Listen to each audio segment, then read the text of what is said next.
Closing को कैसे जो है पॉइंट आउट किया जा सकता है।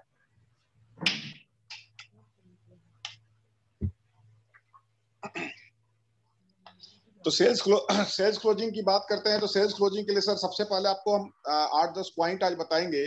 यदि आप डायरी पेन लेके आए हैं तो आप उसको नोट भी कर सकते हैं कि सेल्स क्लोजिंग को कैसे प्रॉपरली किया जाए, जो कि आपको वहां से पॉजिटिव रिस्पॉन्ड मिले। तो पहला चीज होता है कि आपको सेल्स क्लोजिंग में फॉलोअप क्या होता है। किसी को भी आप प्लान देते हैं, मान लीजिए एक बार आज अपने गए, आपने उनसे प्लान दिया, लेकिन उसके बाद उस प्लान का क्या रिस्पॉन्ड मिला ये चीज जानना जरूरी है। तो प्लान के रिस्पॉन्ड के लिए आपको टाइमली फॉलोअप करना पड़ेगा, और फॉलोअप का टाइम होता है विद इन 48 आवर्स। मतलब आज अपने प्लान दिखाया है तो 2 दिन के अंदर जो है सबसे अच्छा टाइम है कि 2 दिन के अंदर आप उनको फॉलो अप कर सकते हैं। और जो एक फॉलोअप के बाद जो दूसरा फॉलोअप होता है वो विद इन 2 to 4 डेज होता है, और तीसरा फॉलोअप होता है वो आपको 4 to 8 डेज होता है। मतलब एक हफ्ते के अंदर कम से कम आपको हार्डली फॉलोअप तो करना ही पड़ेगा। तो आप फॉलोअप का सबसे पहले टाइम नोट कर लीजिए कि जो है, एक तो आप प्लान दिखाने के तुरंत बाद भी फॉलोअप कर सकते हैं, ये भी मैं आपको बताऊंगा कि कैसे कर सकते हैं। दूसरा फॉलोअप होता है प्लान देने के 2 से 4 दिन के अंदर, और तीसरा फॉलोअप होता है 4 से 8 दिन में, विद इन 1 वीक आप उसको फॉलोअप कर सकते हैं। तो थंब रूल क्या है कि every meeting should and with money collection और अ कंफर्म्ड अपॉइंटमेंट। जो मैं आपको फॉलोअप की बात कर रहा हूँ, जो भी आप किसी को प्लान देने जा रहे हैं तो जाहिर सी बात है कि आपके प्लान देने के दौरान जो है प्लान में आपको जो कुछ खर्चा होता है थोड़ा बहुत डेमो देने का, या आप अपना टाइम उसके साथ इन्वेस्ट कर रहे हैं, तो हर एक नेटवर्कर के पास जो होता है टाइम की बहुत ज्यादा प्रीशियसनेस होती है, काफी ज्यादा टाइम उसका कॉस्टली होता है। तो उस टाइम के बदले में आपको कुछ मिलना चाहिए। तो इसके लिए यही है कि प्रत्येक जो प्रॉपर तरीका कहा जाता है, थंब रूल यही कहता है फॉलोअप का, कि प्रत्येक मीटिंग जो है, या तो मीटिंग खत्म होने के बाद आपको वहां से कुछ पैसा मिल जाए या एक कंफर्म अपॉइंटमेंट मिल जाए, दोनों ही आपके लिए बहुत ही बढ़िया फॉलोअप माना जाता है। और 2 मीटिंग के बीच में जो है हफ्ते भर से ज्यादा का गैप भी नहीं होना चाहिए, ये भी ध्यान रखिएगा। यदि आपको लगता है कि आप हार्डली 1 वीक के अंदर भी उनको दोबारा कांटेक्ट नहीं कर सकते, तो आप उनसे वो मीटिंग तब तक मत लीजिए। तीसरा चीज होता है फॉलोअप में कि हैव पेशेंस। आपको पेशेंस रखना पड़ेगा, क्योंकि क्या होता है कि प्रत्येक मीटिंग में multiples of faith and understanding होती है, जो कि प्रोस्पेक्ट और आपके बीच में होता है। प्रोस्पेक्ट जो है, प्रोस्पेक्ट कहने का मतलब है आपका जो भी क्लाइंट है जिसको भी आप प्लान दे रहे हो, तो प्रोस्पेक्ट्स के साथ जो है आपकी मल्टीपल अंडरस्टैंडिंग्स होती है। मल्टीपल आपकी जो उनके साथ कांटेक्ट बनेगा वो आपके फेथ के ऊपर है, वो आपके ऊपर कितना भरोसा करेंगे। आपकी अंडरस्टैंडिंग है कि आप उनको कितना बढ़िया तरीका से समझा सकते हो। और यही 2 तरीका है जिसके माध्यम से आप उनको सेल्स क्लोजिंग के काफी करीब ला सकते हैं। यदि वो आप पे फेथ नहीं करेंगे तो मेरा विश्वास मानिए, आप चाहे कितना भी बढ़िया कंपनी के बारे में बताते रहिए, वो आपके बात पे ध्यान नहीं देंगे। आज जो कोई भी एक्टर्स वगैरह आप देखिएगा टीवी पे 1 या 2 मिनट में अपने पूरी की पूरी प्रोडक्ट की डिटेलिंग करके चले जाते हैं। तो आपका यदि फेथ उनके ऊपर है तो आप उनको देखोगे, चाहे फेथ के रूप में उनका फेस वैल्यू निकल के आए, चाहे फेथ के रूप में उनकी कंपनी का रेपो निकल के आए, चाहे फेथ के रूप में आपके उनके आपसी संबंध निकल के आए, कोई भी एक चीज फेथ के रूप में होना चाहिए। तो आपको एक पेशेंस रखना पड़ेगा। जाते ही आप उनको प्लान की बम्बार्डिंग शुरू कर दो और आप बोलो नहीं आपको तो लेना ही पड़ेगा, तो ये पॉसिबल नहीं है दोस्त। यहाँ नेटवर्किंग में आपको एक फेथ क्रिएट करना पड़ेगा, अपने और प्रोस्पेक्ट के बीच आपसी अंडरस्टैंडिंग को बढ़ानी पड़ेगी। यही कारण है कि जब आप किसी से प्लान देने के लिए जाते हैं तो हम आपको सबसे पहले यही कहते हैं, आप जाते ही अपने कंपनी के बारे में, अपने बारे में मत बताइए कि आप कौन है क्या है। आप जाइए पहले उनसे उनके बारे में पूछिए, क्योंकि हर एक को अपने बारे में बताना अच्छा लगता है। और यही हम नेटवर्कर की खासियत होती है कि हम नेटवर्कर जो है, हम अपने बारे में बाद में बताते हैं, पहले उनके बारे में सुन लेते हैं, ताकि हमें पता होता है कि हमें बताना क्या है। क्योंकि हमारे पास बताने के लिए बहुत कुछ है, पूरा दिन चाहे तो आप अपने बारे में, अपने कंपनी के बारे में बता सकते हो। और खास करके मोदी केयर की बात करें तो ये सबसे निराली है कि इसके बारे में बोला जाए तो वास्तव में 2-2 दिन भी कंटिन्यू बोला जा सकता है। तो बेटर है कि आप पहले अपने प्रोस्पेक्ट को सुनिए, उनको समझिए, और उसके बाद बात कीजिए, तो उनसे अपना फेथ जनरेट कराइए। चौथा चीज बात करते हैं हम कि आपको कुछ टूल्स एंड प्रोग्राम यूज करने पड़ेंगे फॉलोअप के लिए। टूल्स एंड प्रोग्राम क्या होंगे कि जैसे आपको क्या करना है कि जैसे ही आपकी मीटिंग खत्म होती है, तो कहा जाता है ना ऑलवेज की मीटिंग्स डेटा पे चलती है। डेटा है तो मीटिंग है, तो आपको हैंड ओवर करना पड़ेगा या send links to relevant books. कुछ बुक्स वगैरह के जो हैं आपको उनको तुरंत देने होंगे मीटिंग के बाद, या जैसे पॉकेट बुक्स है हमारी, ज्यादा कॉस्टली है भी नहीं, 7 या 10 रुपए की बुक है, या कोई मैगजीन आयुर्वेदा की जैसे मैगजीन हो गई, या बुनियाद की मैगजीन हो गई, या हमारा सपने वाला जो है कैटलॉग हो गया। ये क्या होता है कि ये बुक्स आप मीटिंग खत्म होने के बाद आप उनको पकड़ा सकते हैं। कम से कम इसी बुक्स या मैगजीन को लेने के बहाने आप विद इन 1 वीक उनको जरूर आप अप्रोच करोगे। ब्राउजर्स हो गए आपके, वीडियो हो गए, ऑडियो हो गए, ये सब कुछ जो है आपके और आपके प्रोस्पेक्ट के बीच में आपका फेथ बनाने का काम करता है। यदि मान लो आप अपने कंपनी के रिस्पॉन्डिंग बन के जा रहे हैं, रिप्रेजेंटेटिव बन के जा रहे हैं, मगर आपको अपने कंपनी के रिगार्डिंग ना तो आपके पास कोई मैगजीन है, ना ही आपके पास कोई ब्राउजर्स है, ना ही आपके पास कोई वीडियो है रेलिवेंट, ना ही कोई उसकी ऑडियो है, ना ही कोई उसका डेटा है कि हाँ ये चीज है, तो आप उनसे चाहे लाख मर्जी बातें करते रहिए चुपड़ी चुपड़ी मीठी मीठी, उनको कोई फर्क नहीं पड़ने वाला है। तो बेटर है कि आपको जो है अपने टूल्स को यानी अपने प्रोग्राम्स को यूज करना पड़ेगा फॉलो अप में। Always be prepared with all tools, हमेशा अपने सारे टूल्स के साथ ही प्रिपेयर्ड रहिए, मतलब आप अपने साथ कंटिन्यू इनको कैरी कीजिए। Make them attend some programs, program always be narrative मतलब मैजिक डू मैजिक। आप हमेशा जो है उनको मोटिवेट कीजिए कि वो आपके कुछ कंपनी के जो प्रोग्राम्स होते हैं, जैसे कोई बीजीएम रखा गया है, कोई मीटिंग रखी गई है, या लीडरशिप डेवलपमेंट प्रोग्राम एलडीपी रखा गया है, तो इन सब चीज के लिए आप उनको इनवाइट करना जरूर कीजिए। क्यों? क्योंकि प्रोग्राम्स में बड़े बड़े मैजिक जो होते हैं ना, ये इसी तरह के बड़े बड़े प्रोग्राम में होते हैं दोस्तों। आपको देखिए एक छोटा सा कोई, बहुत सारी मूवी आप देखे होंगे मोटिवेशंस पे बनती है, या पर्टिकुलर किसी एक समाज की बुराई पे बनती है, या पर्टिकुलर किसी चीज को हाईलाइट करने के लिए बनता है, तो उसके लिए पूरा 2-3 घंटे का साज सज्जा सजाया जाता है। क्यों? क्योंकि ताकि वो चीज आप बढ़िया से किसी को समझा सके। तो यही चीज आपका प्रोग्राम्स में है, ऑलवेज बड़ी बड़ी मैजिक बड़े बड़े प्रोग्राम्स में ही होती है दोस्तों। आप जितने बड़े सेमिनार में उनको इनवाइट करेंगे उतना बड़ा मैजिक होगा उनके लिए, और वो आपसे उतना ही फेथफुली उतना ही ट्रूली जुड़ेंगे। और मैंने आपको पहले भी बोला था कि हमारी नेटवर्किंग का एक सबसे बड़ा खासियत ये होता है कि हम यहाँ पे सेल्स एज अ मतलब कस्टमर नहीं बाय करते हैं, हम यहाँ पे सुंदर सा रिलेशंस बनाते हैं अपने प्रोस्पेक्ट के साथ, और इसको लेकर के हम लाइफ टाइम चलते हैं, क्योंकि आपको ये नहीं पता कौन सा प्रोस्पेक्ट आपको कितना कुछ दे सकता है। तो बेटर है कि आप उनको बड़े बड़े प्रोग्राम्स के लिए इनवाइट जरूर कीजिए, या तो आप उनको जूम मीटिंग पे इनवाइट करना शुरू कीजिए शुरू में। यदि कोई बीजीएम होता है उसके लिए इनवाइट कीजिए, यदि कोई बड़ा सेमिनार होता है या एलडीपी होता है तो उसके लिए इनवाइट कीजिए। पर्सनल एश्योरेंस की बात करते हैं, अगला 5वां पॉइंट हमारा पर्सनल एश्योरेंस लेना उससे। तो आपको एक चीज है, मैं आपको एक चीज कहता हूँ, एक कहानी सुनाता हूँ कि पीपल जो होते हैं वो डोंट ज्वाइन अ प्रोडक्ट और कंपनी। ये चीज आप ध्यान रखिएगा, कोई भी पब्लिक है या कस्टमर है या प्रोस्पेक्ट है, वो किसी प्रोडक्ट या कंपनी को ज्वाइन नहीं करते हैं, पीपल ज्वाइन पीपल। पीपल हमेशा पीपल को ज्वाइन करते हैं। यदि आप देखिएगा कि आज जैसे मान लीजिए कि पिक्चर में शक्ति कपूर है, वो हमेशा निगेटिव रोल करता है, या कोई गुंडा का रोल करता हो, और वो आकर के किसी बच्चे का प्रोडक्ट का ऐड देना शुरू कर दे, या किसी बड़े का कोई प्रोडक्ट का ऐड करना शुरू कर दे, तो प्रोडक्ट बिकेगी नहीं मार्केट। कारण पीपल ज्वाइन पीपल, और कोई भी उनको ज्वाइन नहीं करना चाहते, क्योंकि उन्होंने अपनी एक इमेज इस तरह की बनाई हुई है। इसीलिए देखिएगा कि ये भी कलाकार जो होते हैं अपनी इमेज को कंटिन्यू चेंज करते हैं, कभी कॉमेडी मूवी के तहत आते हैं, कभी किसी के तहत आते हैं। तो यहाँ भी दोस्तों आप कितना भी बड़ा प्रोडक्ट हैंडल करते होंगे, इट्स नॉट मैटर, बट आपको लोगों को खुद को ज्वाइन कराना होता है, ना कि प्रोडक्ट को। एक एग्जाम्पल देता हूं आपको।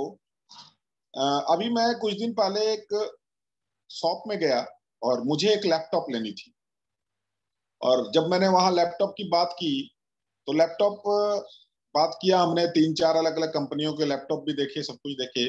और उसके बाद मैंने देखा कि वहीं पे एक और भी मतलब लेडीज और जेंट्स दोनों आए, और उन्होंने भी लैपटॉप की बात करना शुरू कर दिया। चूंकि मेरे पास पहले भी मैं लैपटॉप यूज करता था, तो मुझे भी थोड़ा बहुत लैपटॉप के बारे में जानकारी थी, तो मैं देखने लगा कि यार वो लोग आखिर कहते क्या हैं। तो मैंने देखा, उन्होंने उनसे कहा कि सर हमें एप्पल का लैपटॉप चाहिए। तो यार वास्तव में एप्पल का लैपटॉप, जाहिर सी बात है कि उसके टक्कर में इस टाइम में कोई लैपटॉप नहीं है, और काफी अच्छा हर फैसिलिटी के साथ लेस होता है वो लैपटॉप। जब उन्होंने एप्पल का लैपटॉप मांगा तो मुझे उस समय बड़ा आश्चर्य लगा कि जब सब कुछ फाइनल हो गया, जब लैपटॉप की प्राइस पूछी गई तो उस प्राइस उसकी बताई गई करीब 90,000 के आसपास। तो लेडीज लास्ट में क्या बोलती है, काफी अच्छा मुझे लगा कि भाई अच्छा उसको नॉलेज भी है लैपटॉप का, जिस तरह से कॉन्फ़िगरेशन वगैरह की बात कर रही थी सब कुछ। वो लास्ट में ये बोलती है दुकानदार को, शॉपकीपर को, कि भैया ये चलेगा तो सही, कम से कम इसकी अच्छी गारंटी तो है। अब आप सोच सकते हो दोस्त, जहां लैपटॉप एप्पल जैसे लैपटॉप पे भी जो है गारंटी की एश्योरेंस मांगी जा रही है, जबकि वो खुद अपने आप में एक ब्रांड, अपने आप में गारंटी है। तो दुकानदार ने एक बहुत ही छोटा सा उसको जवाब दिया कि मैम आप चिंता क्यों कर रहे हो, मुस्कुराते हुए कहा, कुछ भी होता है तो हम बैठे हैं ना, कंपनी की तो अपनी गारंटी जो है ही, बाकी हम बैठे हैं, आप मेरे एश्योरेंस के ऊपर इसको ले जा सकते हो। और उसने इतना कहना था, उसने वो 90,000 का लैपटॉप परचेज कर लिया। तो मुझे उस समय महसूस हुआ कि आपकी एश्योरेंस ज्यादा मायने रखती है। इतनी देर से वो दुकानदार यदि ये कहता कि मैडम इस पर जो कंपनी जो गारंटी दे रही है वही दे रही है, अब आप समझ लो आपको लेना है नहीं लेना है, तो हो सकता वो चाहे कितने भी बढ़िया ब्रांड की बात करे उस लैपटॉप को नहीं लेती। लेकिन यहाँ पे क्या है कि जब उसने कहा कि मैम हम बैठे हैं, आप मेरे एश्योरेंस पे ले जाइए, उसने परचेज कर लिया। तो दोस्त आपको अपना एश्योरेंस देना पड़ेगा, तभी जाकर के कमिटमेंट आपको अपनी देनी पड़ेगी। लोग आपको देख करके वो प्रोडक्ट ज्वाइन करेंगे, आपको देख करके वो कंपनी ज्वाइन करेंगे। सामने वाला आपके मुंह से सुनना चाहता है कि आप खड़े हैं, उसको ये मतलब नहीं है कि समीर मोदी सर खड़े हैं या एक वर्ल्ड क्लास कंपनी खड़ी है, उससे मतलब नहीं होता है। आपको पर्सनल एश्योरेंस देना जरूरी है, और मैं ये भी नहीं बोल रहा हूं कि झूठ बोलिए इसके लिए। आप उनसे उतना ही कमिटमेंट कीजिए जितना आप पूरा कर सकते हैं। माल बेचने वाले सेल्समैन मत बनिए, क्योंकि माल बेचने वाला सेल्समैन क्या करता है, एक बार की डीलिंग करनी होती है, झूठ सच जैसे बोलेगा बोल करके वो माल बेचता है, दैट्स ओवर। बल्कि उनसे आपको लाइफ टाइम की रिलेशनशिप रखनी है, तो बेटर है कि किसी भी रिश्ते की शुरुआत यदि हम एक सच्चाई की नींव पे रख के करें तो ज्यादा अच्छा लॉन्ग रिकवरी होता है उसमें। तो बेटर है कि आप उनको कह सकते हैं कि सर हम बैठे हैं, यदि कुछ भी होता है तो। It's not able to closing the sales, sales को क्लोज करना जो होता है वो काफी नहीं है, इट्स अबाउट हर long partnership. So be honest and faithful. आपको जो है ऑनेस्ट होना पड़ेगा और फेथफुल होना पड़ेगा। छठा पॉइंट हम कहते हैं कि आपका एक्साइटमेंट और फेथ जो होता है वो ज्यादा इंपॉर्टेंट है प्लान और प्रोडक्ट नॉलेज के अपेक्षा। जैसे आप प्लान या प्रोडक्ट नॉलेज देते हैं, एक परिवर्तन की बात करते हैं हम कि परिवर्तन के ऊपर प्लान देना है, परिवर्तन बहुत सारे लोग देते हैं, लेकिन आप देखिएगा कि कोई आदमी परिवर्तन जब देता है तो लोगों को लगता है यार बस इसके साथ जुड़ जाओ। क्यों? क्योंकि उसके चेहरे पे एक फेथ दिखता है, उसके कॉन्फिडेंस लेवल उसको दिखता है। और ये कब पता है, जब आप खुद अपने प्रोडक्ट को यूज कर रहे हैं, क्योंकि जब आपने उससे सेटिस्फाइड आप खुद हो तो इससे बड़ा आपका जो है फेथ किसी को नहीं दिख सकता। आप किसी प्रोडक्ट को लेकर के बहुत ज्यादा एश्योर हो, जैसे कहा जाता है ना कि छोटे से बच्चे को देखिए, जितना ज्यादा एश्योर वो अपनी माँ की गोद में समझता है। जब वो गुड़िया बड़ी होती है, 5 साल 7 साल होती है, तो जब अपने फादर का हाथ पकड़ती है तो उसको बहुत ज्यादा एश्योरेंस रहता है, बहुत ज्यादा कॉन्फिडेंट होता है उनके ऊपर, क्योंकि उसको फील कर चुकी है।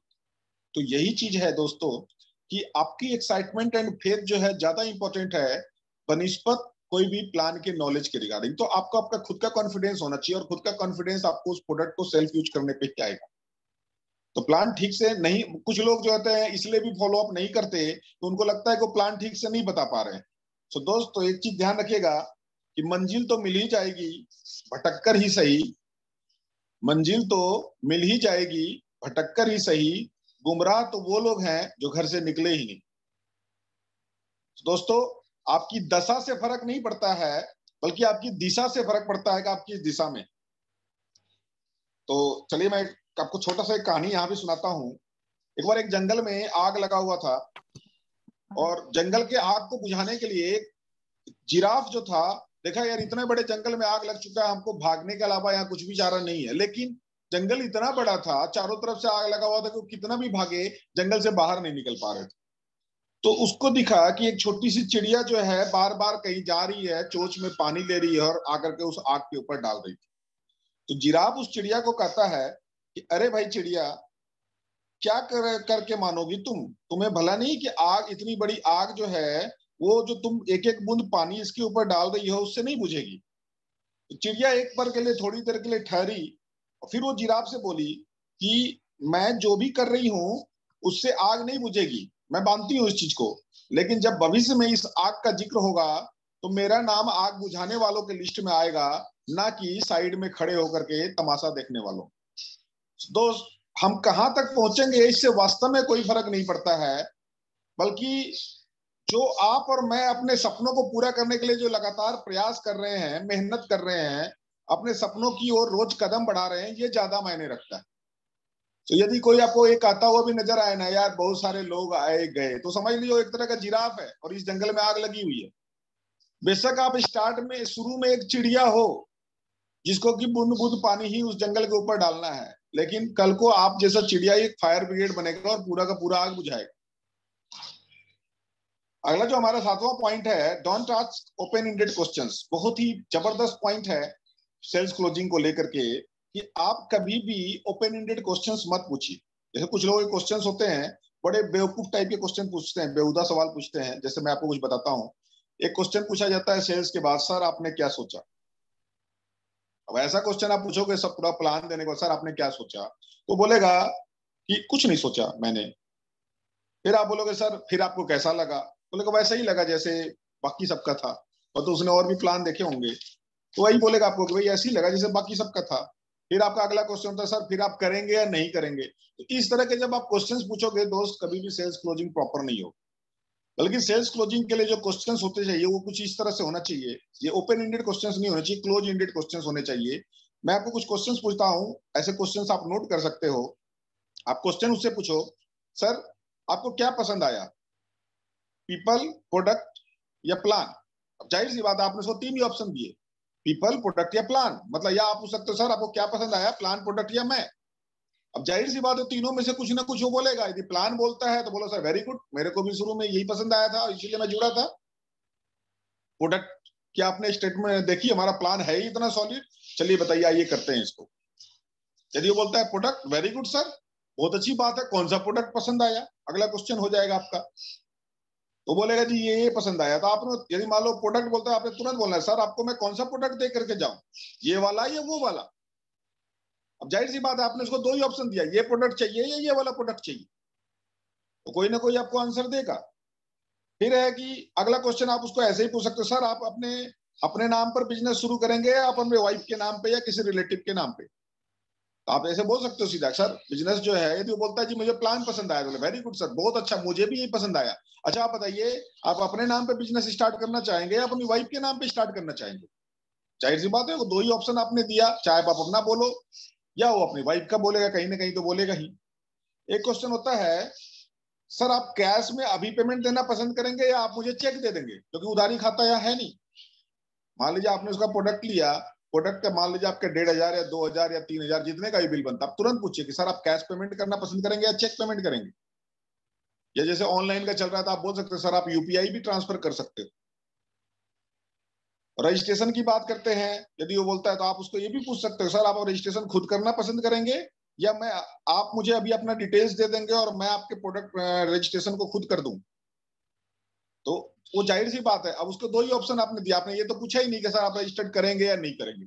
आपने उसको पूछा कि सर आप रजिस्ट्रेशन खुद करना पसंद करेंगे या अभी डिटेल्स दे देंगे ताकि मैं आपके रजिस्ट्रेशन को कर सकूं। बोलेगा यार मैं खुद तो करूंगा नहीं, चलो मैं डिटेल्स दे देता हूँ, तो आपको अपने डॉक्यूमेंट दे देगा। ये बोलेगा नहीं नहीं मैं खुद करूंगा, बोले सर वेरी गुड सर, बिल्कुल आपका कॉन्फिडेंस सुपर्ब है अपने आप में, तारीफ करता हूँ, सैल्यूट करता हूँ मैं आपके इस कॉन्फिडेंस के। चलिए मोबाइल निकालिए, मैं आपको रजिस्ट्रेशन करना बताता हूँ। और इस तरह से आप रजिस्टर्ड करा सकते हो उसको तुरंत। ये सारे दोस्त क्लोज एंडेड क्वेश्चंस होते हैं, यदि आप इन क्वेश्चनों को अडॉप्ट करेंगे आपकी सेल्स कहीं नहीं जाएगी, जो आपने मेहनत किया है वहीं पर पूरी तरह से फुलफिल हो जाएगा। तो ये सारे क्वेश्चंस जो हैं आप नोट कर सकते हो। अब बात करते हैं 8वां पॉइंट सेल्स के लिए कहा जाता है कि बी ए गुड लिसनर। अपने आप को एक सुंदर सा लिसनर बनाइए, सुनने के लिए सुनिए, ना कि जवाब देने के लिए। आप सिर्फ बात सुनो दिल से। Prospect do the sales closing themselves if you just listen to them. यदि आप प्रोस्पेक्ट को सुनते हो ना दिल से, तो अपने आप वो सेल्स क्लोजिंग कर लेगा। क्यों, लास्ट बोलेगा सब कुछ बताते यार आपका प्रोडक्ट तो वास्तव बहुत बढ़िया आया, मैं यहाँ से स्टार्ट करूंगा, खुद बोलेगा। नहीं तो आपके पास फिर जी आपके भाई। मैजिक क्वेश्चंस हैं, आप उसको बोल हाँ सकते जी, हो। हाँ जी। एक क्वेश्चन आता है इसी में 9वां पॉइंट कहता है डोंट वरी अबाउट नो। कुछ लोग होते हैं जो कि ना कह दिया, नो कह दिया तो परेशान हो जाते हैं, यार मैं जिसके पास जाता हूँ, बहुत सारे मेरे डाउनलाइन मिलते हैं मुझे, बोलते सर हम जिसके पास जाते हैं सभी मुझे नो कहते हैं। मैंने बोला यार आप तो बहुत खुशकिस्मत वाले हो, आपको नो कहा जा रहा है। तो कुछ लोग तो प्लान ही नहीं देते, तो उनको नो कौन कहेगा। बॉस अगर आपका प्रोस्पेक्ट बिजनेस में आ गया तो बेस्ट, नहीं तो नेक्स्ट, सीधा सीधी बात है। इस बिजनेस का एक ही फंडा है, प्रोस्पेक्ट यदि आपके इन फॉलोअप पे, इन मैजिक क्वेश्चंस के ऊपर यदि आपके साथ बिजनेस में जुड़ता है तो बेस्ट है, नहीं तो नेक्स्ट है। सो आगे बोलना जो है, ये भी आगे बोलना नहीं है कि सिर्फ आपके लिए, माइंड के लिए है, कि इसमें आपको एक चीज ध्यान रखना होगा कि no is a part of life, no means next opportunity. तो आपको आगे करने हैं। और आप खुद एक देखिए कि आप कोई भी चीज पसंद करने जाते हैं, दुकान में कपड़ा पसंद करते हैं, जीन्स पसंद करते हैं, कुछ भी पसंद करते हैं, तो एक ही देख के नहीं पसंद करते हैं, कम से कम 10 12 15 20 निकलवाते हैं, पसंद करते हैं सिर्फ एक। मतलब आपने 19 को नो कहा, तो नो आपके बिजनेस का पार्ट है। नो कहने का मतलब है कि उसका चांसेस है इस बिजनेस में आने का। तो आप जो है, हो सकता है नो का मतलब वो अब नो कर रहा है, इसका मतलब ये नहीं है कि वो आपके बिजनेस को नो कर रहा है, इस टाइम के लिए नो कर रहा है, आप उसको फिर से फॉलो अप कीजिए। और सबसे लास्ट में एक चीज है दोस्त, SW फार्मूला होता है हमारा, some will work, some will, some one, so what, someone is waiting for you somewhere. मतलब कहा जाता है ना कि कुछ लोग काम करेंगे, कुछ लोग नहीं करेंगे, कुछ लोग हाँ कहेंगे, कुछ लोग नहीं कहेंगे, इससे कोई फर्क नहीं पड़ता, क्योंकि आपके लिए कुछ लोग कहीं वेट कर रहे हैं। और पॉजिटिव, और 9वां पॉइंट, आपको 10वां पॉइंट जो लास्ट पॉइंट है वो सबसे बढ़िया पॉइंट है, कि आपको अपनी मीटिंग को काफी पॉजिटिव वे में रखना है और शॉर्ट रखना, छोटा रखना है। खामखा मीटिंग को मत खींचिए, वरना लोगों को लग जाता है कि यार हमें भी इतना लंबा मीटिंग लेना पड़ेगा, और वो डर जाते हैं। आपकी मीटिंग हार्डली 30 से 45 मिनट के अंदर खत्म होनी चाहिए। और एक चीज मैं आपको जाते जाते लास्ट में कहना चाहूंगा, we don't need to win the argument. हमें आर्ग्यूमेंट को जीतने की जरूरत नहीं है, we need to win the person या पीपल। हमें उस व्यक्ति को जीतने की जरूरत है। आप उसके साथ आर्ग्यूमेंट कीजिएगा, सेल्स आपका प्रॉपर क्लोज नहीं होगा। आप उसकी असेसन दीजिए, यस सर मुझे भी ऐसा ही लगता था, बट जब मैंने इसको गूगल किया, जब मैं अपने अपलाइन से मिला, जब मैंने इसको डीपली रिसर्च किया, तो मैंने ऐसा पाया। फिर आपके अंदर की जो भड़ास है निकाल दीजिए, क्या पाया, क्या कहना चाहते हो आप उसको। लेकिन शुरू में उसके बात को सुन के जरूर कहिए यस सर मुझे भी ऐसा लगता है। यदि आप इस तरह से मुस्कुराते हुए खुशी से बैठिए, जो जवाब आपको मालूम है वो जवाब दीजिए, जो जवाब नहीं मालूम है तो 3 वे कॉलिंग रहा आपके पास दोस्त। आजकल जियो ने जो दे रखा है कॉन्फ्रेंस में, फटाफट अपने अपलाइन को लीजिए, सीनियर को लीजिए और फिर बात कीजिए। नो डाउट आपकी सेल्स 100% क्लोज होगी।